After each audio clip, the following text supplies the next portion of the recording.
Olá, amigos de Deus Espírita, bem-vindos a mais uma reflexão espírita do dia.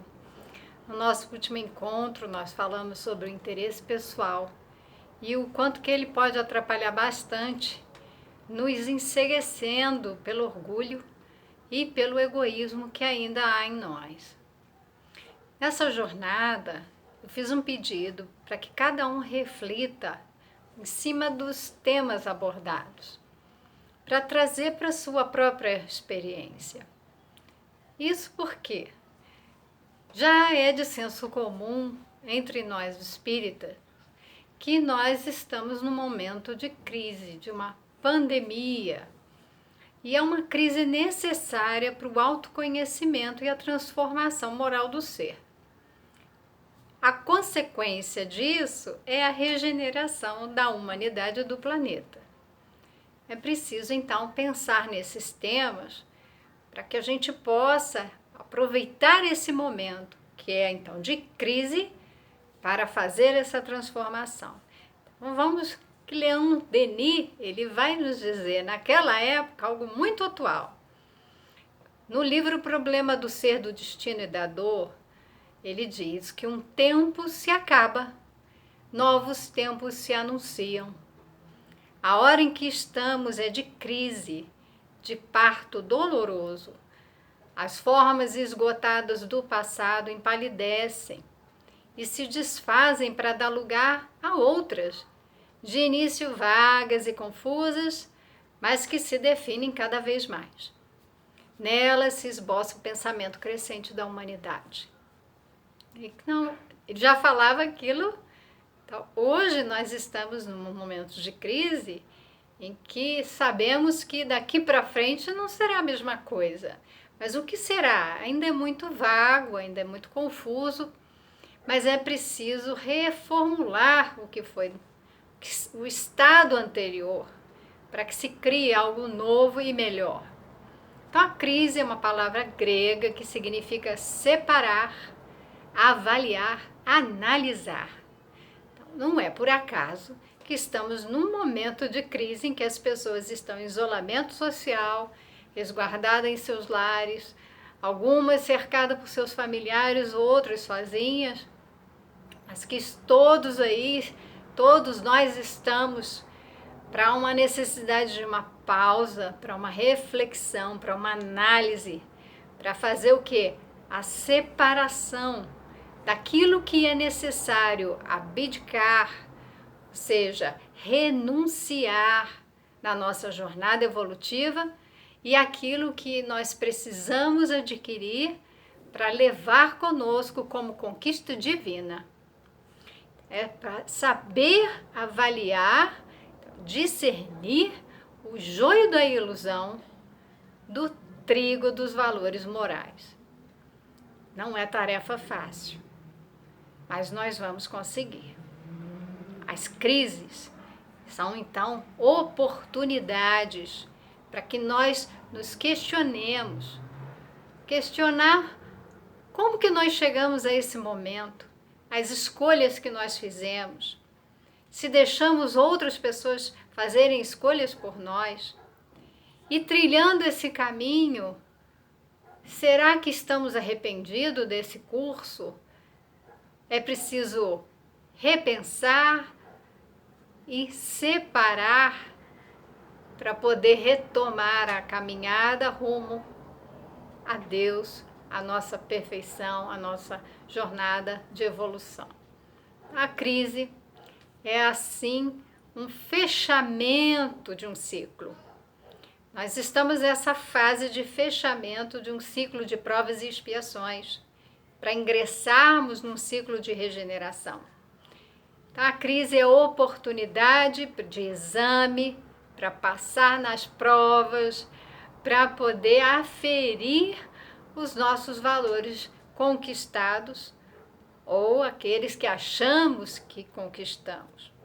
As provas e expiações fazem parte da nossa realidade, eles são recursos necessários para o nosso avanço espiritual. Então, expiar os erros do passado, quando nós transgredimos as leis divinas, e é necessário. E as provas que virão para que a gente afirme, solidifique as lições que foram aprendidas.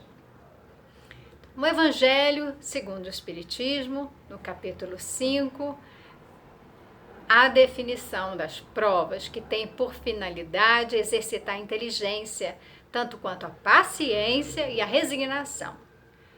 Pode dar-se que um homem nasça numa posição penosa e difícil, precisamente para se ver obrigado a procurar meios de vencer as dificuldades. O mérito vai consistir em se sofrer sem murmurar as consequências dos males que lhe não seja possível evitar. Então, existem males que nós podemos evitar. Aqueles que não podemos evitar, nós precisamos suportar sem queixa, sem murmurar. Perseverar na luta, não se desesperar se não é bem sucedido. Olha que bonito. Nós podemos não ser bem-sucedidos e ainda assim, tudo bem, não se desespere, haverá novas oportunidades. As provações da vida, elas fazem os seres humanos adiantarem-se quando bem suportadas. Então, quando elas não são bem suportadas, nós precisamos de novas oportunidades, novas provas. E as expiações, elas apagam as nossas faltas e nos purificam dos erros cometidos no passado. Kardec vai dizer que são remédio, que limpa as chagas e cura o doente. Quanto mais grave o mal, tanto mais enérgico é o remédio. Essa frase tem sido usada neste momento em que vivemos, porque a pandemia, sendo um momento de crise, um momento necessário para a gente fazer essa reflexão e a separação do que nós precisamos, aquilo que não é essencial, de modo que, se não tirarmos uma lição desse momento, um remédio mais forte virá. E assim é para toda a humanidade. Então, que Deus, que é todo bondade, Ele pôs o remédio ao lado do mal. Isto é, faz que do próprio mal saia o remédio. Um momento chega em que o excesso do mal moral se torna intolerável e impõe ao homem a necessidade de mudar de vida. Então, tem um momento, vai dizer Kardec na Gênese, que o homem já não suporta mais, o ser humano, né? O homem ali é o ser humano. Ele não suporta mais essa vida em que ele ainda cai nas garras ali dos seus vícios, que estão no egoísmo, estão no orgulho. Então, já está cansado disso. E ele vai sentir a necessidade de mudar de vida, porque nós fomos criados para a felicidade. Então, instruído pela experiência, aquele que já tem experiência, ele já sente ali um caminho, diz Kardec, compelido a procurar no bem o remédio, sempre por efeito do seu livre-arbítrio. Então, preciso ele escolher, ele querer, ele vai pelo caminho do bem encontrar o remédio. Quando toma melhor caminho, é por sua vontade e porque reconheceu os inconvenientes do outro caminho. A necessidade, pois, o constrange a melhorar as condições moralmente, né? Nos melhorar moralmente para ser feliz. Do mesmo modo que constrangeu o homem a melhorar as condições materiais da sua existência. Então, isso está na Gênese, no capítulo 3. Todos nós que estamos aqui encarnados no planeta Terra, estamos nessa condição. Nós recebemos recursos vindos da divindade, recursos esses intelectuais, emocionais, de toda a ordem, para que a gente pudesse empregar em nossa evolução. E agora nós precisamos passar por desafios ou problemas nos quais teremos que empregar esses recursos. Então, se nós tivermos a oportunidade de aprender alguma coisa, estudar e aprender, Haverá um momento que esse conhecimento será importante para resolvermos determinado problema. Mas se nós ali não estudamos, não nos dedicamos a aprender, quando vir o problema, né? Quando vier o problema, como a gente não aproveitou aquele recurso, como resolver? Então, eis o problema e a dor, conforme vai dizer Emmanuel no livro Justiça Divina. A dor é um mecanismo revelador do nosso íntimo. Vai nos expor a uma verdadeira fisiologia moral, deixando cada um de nós a descoberto. Aquilo que estava escondido, quando vem a crise, quando vem um momento de prova, quando a dor nos visita, se revela. Em razão disso, cada problema que te procura é semelhante ao trabalho de análise dirigida, como que radiografar-te certas zonas do ser, de modo a verificar-lhes o equilíbrio. Então, o mentor continua: todos temos a vontade por alavanca de luz, e toda criatura demonstrará quantidade e teor da luz que entesoura em si própria, toda vez que chamada a exame na hora da crise. Então, na hora da crise, todos nós seremos chamados a mostrar, será colocado a descoberto, ou seja, revelado a quantidade, a qualidade de luz que nós temos em nós. Então, não é incomum que as pessoas que estão engajadas no autoconhecimento, no seu caminho de progresso espiritual, elas sintam esse momento de vida que nós atravessamos, que é bastante peculiar, como um convite, um chamado interior para a tomada de consciência. Ou seja, para que a gente desperte esse ser espiritual em nós e sigamos para esse caminho de regeneração. Então, sim, muito nos foi dado, muitos recursos foram dados e agora nós seremos cobrados para passar por esse exame e mostrar o bom uso dos recursos que nós recebemos. Nós vamos ver, nós vamos ter ali verificado o nosso teor de luz. Então, sabe aqueles valores morais que nós acreditávamos possuir? Eles serão examinados, vão ser postos ali à prova e revelando a nossa condição real diante da divina luz. Com isso, nós estamos testemunhando queixas de toda a ordem, perturbações por falta de equilíbrio, como o Emmanuel falou, que é necessário para a tomada de decisão.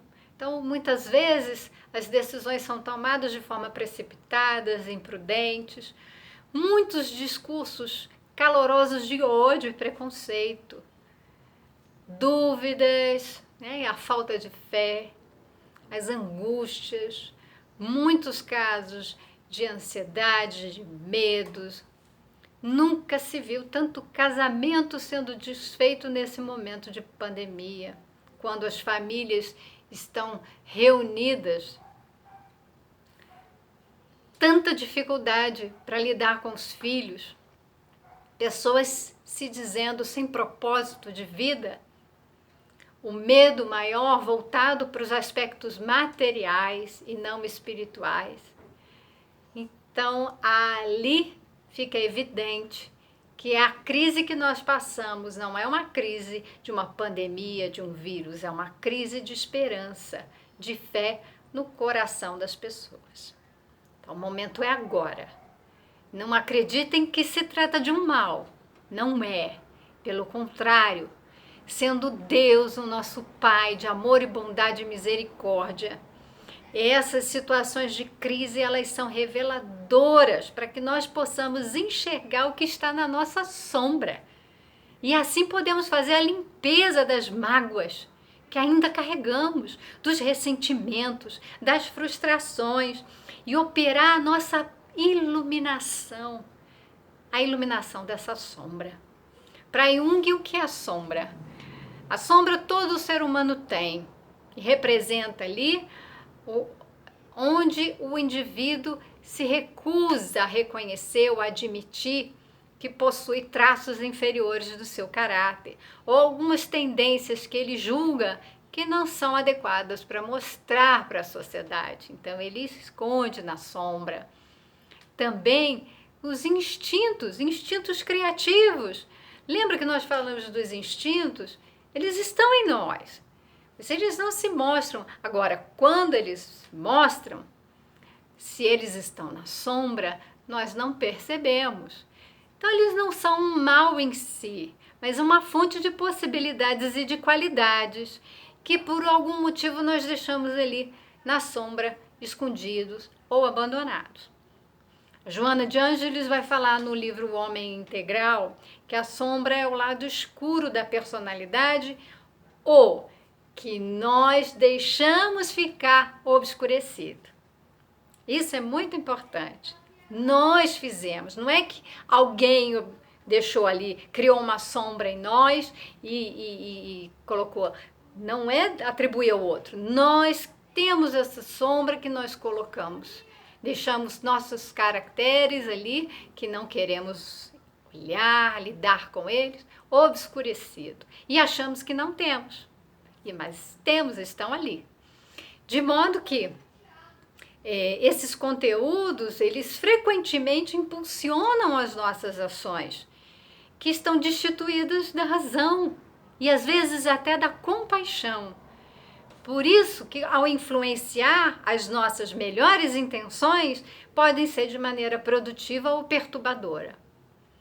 Por isso precisamos reconhecer essas partes, que são partes inseguras, frustradas, autoritárias, ou em outras palavras, aquilo que nos causa insegurança.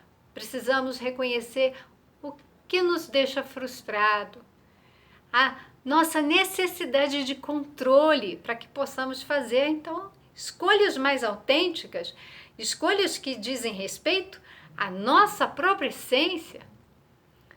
Pede-se, então, muita vigilância, muita oração, porque o contato com esse território no nosso íntimo, que nós desconhecemos, ele se apresenta quando provocado pela crise, de modo que ele pode ser libertador, mas também doloroso, o que faz com que muitos de nós desistam. Abandonem as tarefas que lhes competiam na seara do bem, ainda que por falta de resistência, de conseguir sustentar o compromisso que foi assumido, outros ainda por invigilância. A gente sabe que fugir dos problemas que são internos é só postergar, ou seja, deixar para depois dificuldades maiores, que estão avolumadas. O sofrimento e as dores, eles fazem parte da vida de todo ser encarnado na Terra, por conta da sua inferioridade moral. A dor, ela nos iguala, ela nos humaniza, ela nos convoca à solidariedade, à humildade e à reforma do sofredor. Por isso que no Evangelho segundo o Espiritismo, o capítulo 5, é o mais extenso. Ele vai falar dos bem-aventurados, os aflitos, porque serão consolados. É um drama que atinge todos nós, toda a humanidade. Jesus disse: eu lhes disse coisas para que em mim vocês tenham paz. Nesse mundo vocês terão aflições. Contudo, tenham ânimo. Eu venci o mundo. Está em João, capítulo 16, versículo 33. E consta ainda no Evangelho: quantos homens caem por sua própria culpa? Quantos são vítimas de sua imprevidência, de seu orgulho, de sua ambição? Quantos se arruinam por falta de ordem, de perseverança, pelo mal proceder ou por não terem sabido limitar seus desejos? Quantas uniões desgraçadas porque resultaram de um cálculo de interesse ou de vaidade, nas quais o coração não tomou parte alguma. quantas dissensões e funestas disputas se teriam evitado com um pouco de moderação e menos suscetibilidade. Quantas doenças e enfermidades decorrem da intemperança e dos excessos de todo gênero. Interroguem friamente suas consciências, todos os que são feridos no coração pelas vicissitudes e decepções da vida. Remontem passo a passo a origem dos males que os torturam e verifiquem se, nas mais das vezes, não poderão dizer: se eu houvesse feito ou deixado de fazer tal coisa, não estaria em semelhante condição. A quem então há de o homem responsabilizar por todas essas aflições, senão a si mesmo? O homem, pois, em grande número de casos, é o causador de seus próprios infortúnios. Mas, em vez de reconhecê-lo, acha mais simples, menos humilhante para toda a sua vaidade acusar a sorte, a providência divina, a má fortuna, a má estrela. A gente põe a responsabilidade para todos os lados. Apenas a sua incúria, ou seja, o seu descuido. O homem as evitará quando trabalhar por se melhorar moralmente, tanto quanto intelectualmente. Então, mensagens espirituais como essas, que estão no Evangelho, e outras tantas que nos chegam nesse momento, alertam a humanidade e nos encorajam para que possamos atravessar com fé e bom ânimo essa crise que é de ordem íntima. Lembrando o Mestre Jesus, deixa ali a tua oferta diante do altar e vai te reconciliar primeiro com teu irmão. E depois virás fazer a tua oferta. Reconcilia-te sem demora com o teu adversário enquanto estás a caminho com ele, para que não suceda que ele te entregue ao juiz e o juiz te entregue ao seu ministro e sejas mandado para a cadeia. Mateus capítulo 5, versículo 24 a 25. Esse apelo do Mestre Jesus é para que nós façamos a nossa asepsia da alma, essa limpeza, nos dando a saber o que está escondido nas nossas sombras interiores, para que possamos remover de nós aquilo que nos macula e nos submete a uma vida superficial, material e sem sentido. A crise que nos promove o encontro com essa sombra interior é um convite para a expansão da consciência, para o autoconhecimento. Assim, passamos a entender que aquilo que nos incomoda no outro, na verdade, é expressão da minha própria sombra, de quem nós somos, o que nos pertence. Então é preciso nos acolhermos com amorosidade. Já disse Paulo, na conhecida carta aos Romanos, ele escreveu: por que não faço o bem que quero, mas o mal que eu não quero, esse faço? Ora, se eu faço o que não quero, já não o faço eu, mas o pecado que habita em mim. Está em Romanos capítulo 7, versículo 19 a 20. E a irmã Sidufo, no livro A Reforma Íntima Sem Martírio, ela vai dizer: não queremos ser mais quem fomos. Não quero ser mais aquela pessoa que eu fui no passado. Mas ainda não somos quem nós queremos ser. Então, quem somos? Ainda somos aqueles que travam a difícil luta contra aquele velho modo de ser, um velho modo de viver. A dificuldade, ela não implica em impossibilidade, para que nós possamos nos transformar, pois como o próprio Paulo de Tarso falou, isso nos enche de alegria e esperança, na epístola dirigida a Gálatas, capítulos 2, versículo 20, já estou crucificado com Cristo e vivo, não mais eu, mas Cristo vive em mim. Não é mais o pecado que vive em Paulo, é Cristo que vive em Paulo. E a vida que agora vivo na carne, vivo pela fé do Filho de Deus, o qual me amou e se entregou a si mesmo por mim. Essa é a transformação que queremos. Porém, abandonemos a aflição, a ansiedade de querer ser o que ainda não somos. Dufo nos alerta e nos dá esse conselho. Paulo de Tarso, ele compreendeu que as lutas enfrentadas eram educativas. O erro, o mal, a crise, tudo isso tem conteúdo pedagógico, ensina. Então, elas tinham um propósito de esquecer o mal. O perdão é esquecimento do mal e construir o bem que nos for possível nesse momento. Leon Denis de novo vai dizer que a crise serve para que as inteligências se abram às novas verdades, para que os corações falem. Então, às vezes será necessário avisos ruidosos. A crise, às vezes, é o escândalo que aparece como um aviso barulhento para que nós possamos nos despertar. Serão necessárias duras lições do sofrimento. Conheceremos dias sombrios e períodos difíceis. A infelicidade, ela deve reaproximar os homens. Esses momentos difíceis, eles devem nos unir em fraternidade, fazendo o quê? Compreendendo. Nós precisamos nos compreender, ter a empatia, a solidariedade, a fraternidade e auxiliar, porque todos nós passaremos por uns desafios.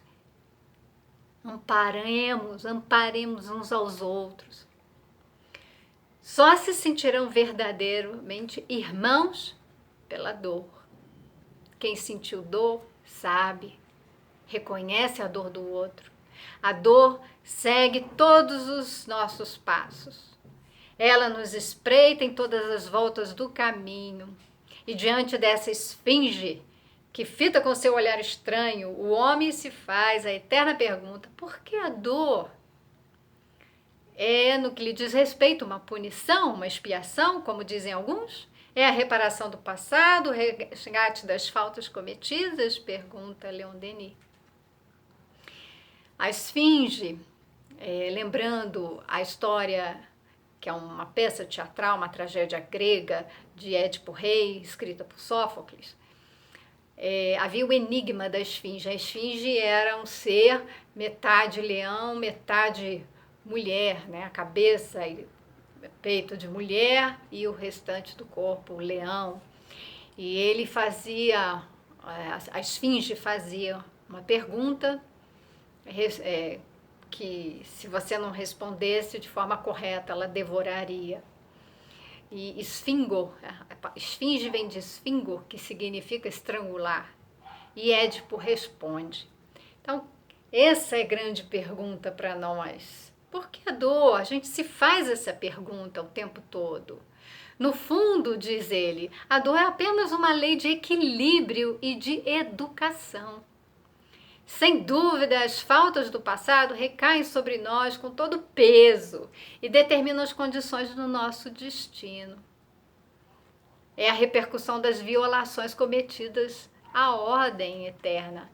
Então, ela vem, por quê? Com o seu peso, mas um peso que nós possamos suportar por conta dos nossas violações das leis divinas. Nós não cumprimos com a lei. Precisa restabelecer a harmonia e a ordem. Então, deve ser considerado essa necessidade que é de ordem geral. Todos nós vamos nos ajustar às leis divinas. Então, é um agente de desenvolvimento, uma condição de progresso. Todos os seres vão passar pela dor. A sua ação benfazeja é para quem sabe compreender o valor da dor. Mas somente pode compreender a dor quem sente os seus efeitos. Então, é importante, ele diz que escreve essas páginas para todos nós que sofrem, sofreram e sofrerão. Essas palavras fica claro que o sofrimento e a dor são coisas diferentes, mas elas decorrem da nossa imperfeição. Nós não estaremos livres da dor enquanto não nos aperfeiçoarmos. Ela é companheira da alma nessa jornada de aperfeiçoamento. Cabe a cada um de nós escolher o caminho. Quando você se concentra na dor, você sofre. Mas quando você se concentra na lição, você evolui. Tá aí a diferença. Não precisamos com o recurso da dor, que é natural, é necessário. A dor nos protege de acidentes, inclusive, se eu coloco a mão no fogo, eu posso me queimar, eu retraio, me protejo. A dor é um recurso natural importante, mas sofrer porque eu senti a dor é uma escolha. Eu posso escolher a lição e evoluir com ela. Então, é preciso entender, como Irmã Sidufo falou, a dor que regenera, a dor que vem, que ela chama de dor evolução. É a porta estreita, é a necessidade de arrancar de nós os nossos vícios e renunciar a determinados tipos de comportamento. Transformar esses velhos hábitos em hábitos que a gente vai dizer saudáveis, hábitos de acordo com a lei divina. O que acontece quando a gente escolhe o caminho da dor com o sofrimento? A irmã também vai dizer que isso acontece porque o sofrimento ele decorre de uma inabilidade de gerenciar o nosso mundo interior. Ele é um atestado do nosso descontrole emocional e da nossa insatisfação conosco, com o ser que nós somos e com a nossa vida. É preciso estar atento para isso, para que a gente não sofra, para que a gente aproveite a lição. Assim, na obra de Joana de Ângeles, da Irmã Sidufo, tem outras obras espíritas que falam sobre a dor como um expediente ou um mecanismo poderoso e necessário para nos avisar dos desvios do caminho e dos apegos e abuso que nós cometemos com os recursos que nos foram cedidos pela divindade. Cada encarnação é sagrada oportunidade de recomeçar, assim como cada novo dia. Os desafios são muitos e muitas vezes eles vão se apresentar como conflitos perturbadores que nos causam enfermidades, desorientação, nos conduzirão a situações dolorosas. Joana vai dizer que na raiz de todo processo aflitivo existe uma herança psicológica de outra existência. Então nós carregamos aí de todas as experiências do passado, de outras encarnações, necessidade então que temos de expiar e de passar por provas. Que nós não estamos aqui para sofrer, diz ela, mas para criar soluções, condições de saúde real e de alegria plena. A tarefa de regeneração da própria alma vai competir a cada um de nós, embora seja uma tarefa difícil, como eu já falei, porque implica em renúncia dos velhos padrões de comportamento que estão ligados a hábitos, a pensamentos, a sentimentos que já estão fixados em nós, estabelecidos, que foram nessas ou em existências anteriores. Mas a irmã se diz, ela insiste para que a gente resista aos apelos da queda.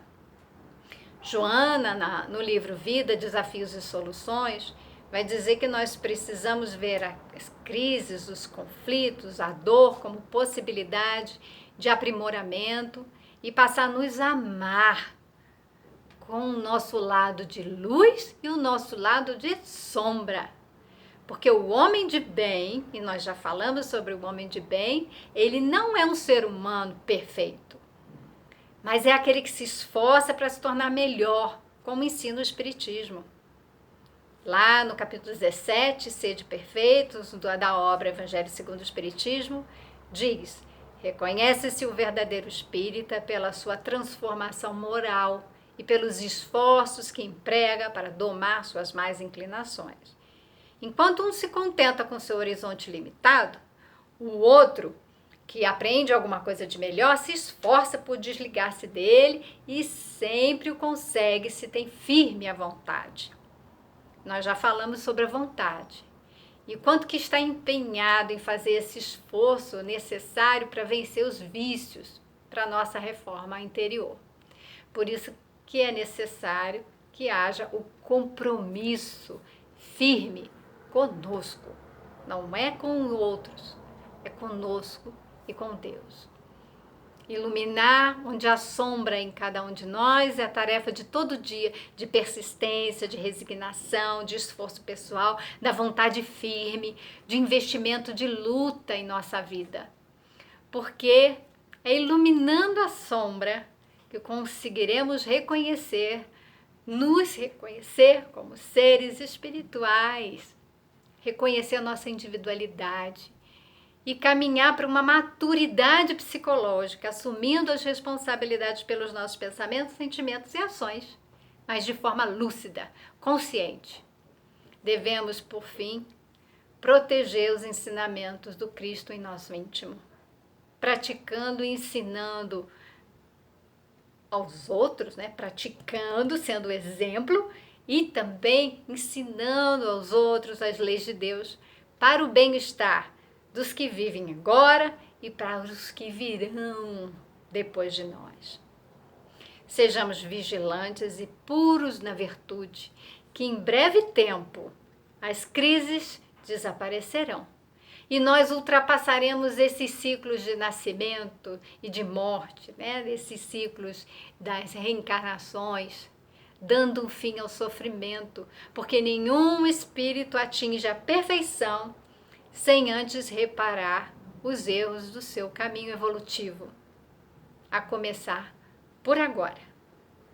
Muita paz, que Deus nos abençoe.